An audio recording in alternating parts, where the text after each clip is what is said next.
Do you want to grow in a certain area of your life, but you're struggling to manifest that? I'm Hannah Mason, and in today's Spark, we're going to explore how to groom your horse.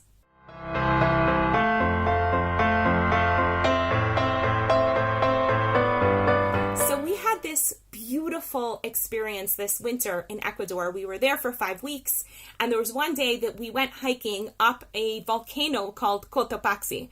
I'm not even going to tell you how weird it is to hike a volcano that is still active. We're not going to go there. But in the foothills of the volcano, there was this whole area where there was a herd of wild horses. And I apologize if I'm using the word herd wrong. I don't know. But they were absolutely stunning. We must have seen something like 30 wild horses. And I couldn't stop looking at them. They were so beautiful. And part of what made them beautiful in my eyes was how different they were from the tame horses that I know. They had hair kind of going all over the place, and they just kind of went wherever they wanted to.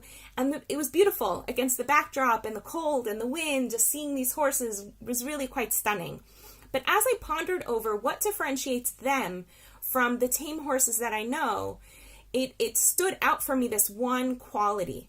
And that was that they didn't look regal. They were beautiful, they were wild, but they didn't look regal. And I wondered why it was, and I was watching them, and I realized their hair was very wild all over the place. They didn't have the sheen that I'm used to seeing in horses. They didn't hold themselves up with a certain stature that I'm used to in tame horses. And not being like a horse expert, I apologize to anyone who's out there and says, no, you totally got it wrong. But we're going to work with like my metaphor over here, so we're going to stick with it. In any case, and I realized, well, tame horses are groomed every single day in a very clear and disciplined manner. They're brushed, their hooves and horseshoes are taken care of, their hair is taken care of just right. They're instructed on basically how to hold their bodies, and they're constantly looking to the rider, to the jockey, for instruction as to exactly how to behave and where to go and what's appropriate. And these wild horses didn't have any of that. And I was thinking like, wow, what is it that makes something regal? And I thought about a king and a queen, and yeah, there can be something kind of like fake and pomp and circumstance about all of it, but it's definitely awe-inspiring to see someone who's dressed in a way that's regal. That means that everything is beautiful and things are just in the right place. And there's this tremendous sense of discipline and control that they have over themselves, over their bodies, over the way that they move. They think before they speak, right? I don't think of the word regal as being related to totally out of control and hanging out and sitting like this and chomping on a hot dog. No, there's like a regal person takes food carefully into their mouth. They take words carefully out of their mouths. Everything that they do has a purpose and an action. There's a tremendous amount of self-discipline and self-control that comes with being regal. And that's why I want to talk today about grooming your horse. There are all different aspects of your life where you want to be continually growing over the course of your life. So for example, you might want to constantly be improving your expertise in a certain profession. Like if you're a musician, it's not like you practice until you're 15 and then you're done practicing and you never have to practice for the rest of your life.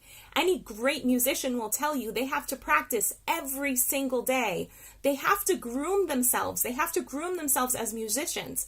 They also have to groom their instruments, but they have to groom themselves and have that constant, never-ending improvement, constant self-discipline. So this idea of having something that you constantly want to work on is quite different from having a clearly stated goal with a clear end date and a clear outcome. And so because there's these two different types of goals, we talk about them differently in our book, The Size of Your Dreams. So Dave came up with this idea of writing note cards connected to goals because of the ideas that he learned from Napoleon Hill.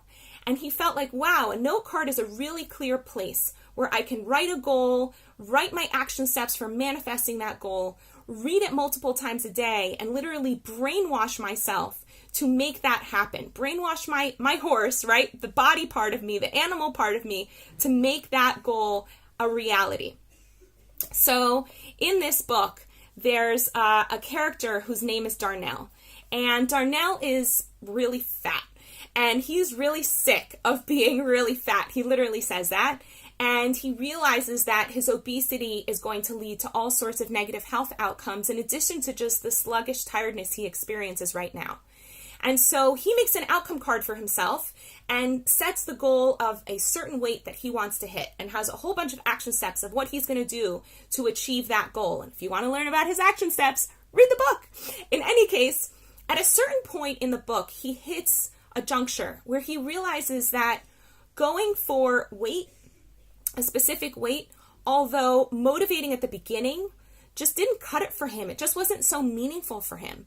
So Mr. Griffin, his teacher and mentor, helps him shift his consciousness and recognize that what is it that he really, really wants? And Darnell says, well, I love learning about health and I want to be healthy, and the weight thing just isn't that important anymore.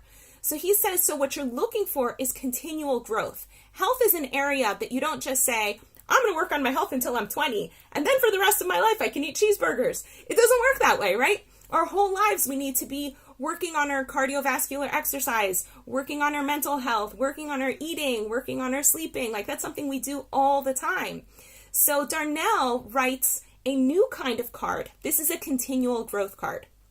A continual growth card has at the top, I intend to continually grow in X area, or to continually improve that area.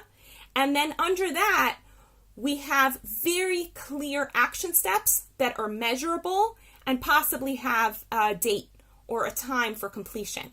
So for you, that might be running every day. That's something that Dave had. Dave had on his continual growth card for health, running every single day. And that was working really well for him for a few years now, until he hit a certain point where he realized, wow, running is kind of hurting my joints.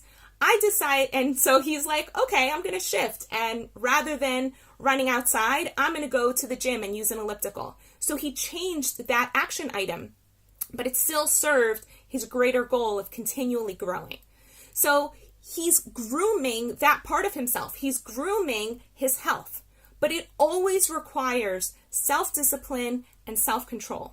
And if you're struggling to have the self-discipline and self-control to work on that aspect of your life, write a card. Writing a card will do two things. One is it will constantly remind you of what your values are and what's important to you. But the other thing that it will do for you is it'll remind your horse, right? So if you tell your body, you tell your subconscious over and over and over again, health is important to me, health is important to me, these are the things I'm doing to take care of my health.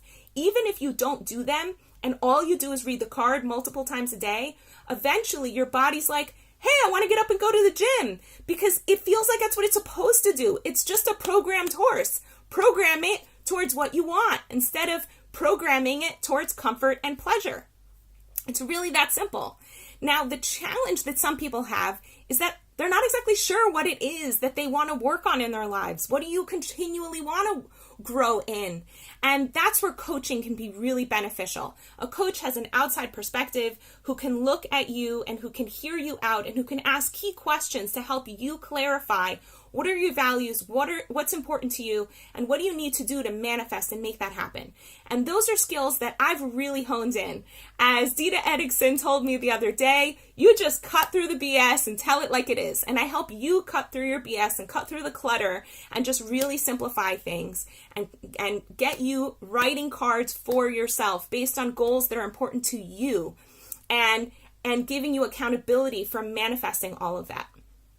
And so right now, I want you to just take a moment and think, what area of your life do you really want to continually grow in? And what steps can you take to get there? Write a card for yourself. Read it when you wake up in the morning. Read it before you go to bed. Read it all day long. And if you're struggling with that, contact me. I'm here. I'm happy to coach you. I have time available in my schedule.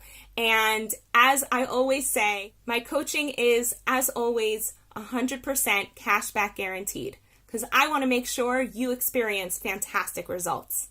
In the meantime, wishing you a beautiful day. Want to experience more vibrance, clarity, and joy in your life? Book a guaranteed session at hanamason.com/joy.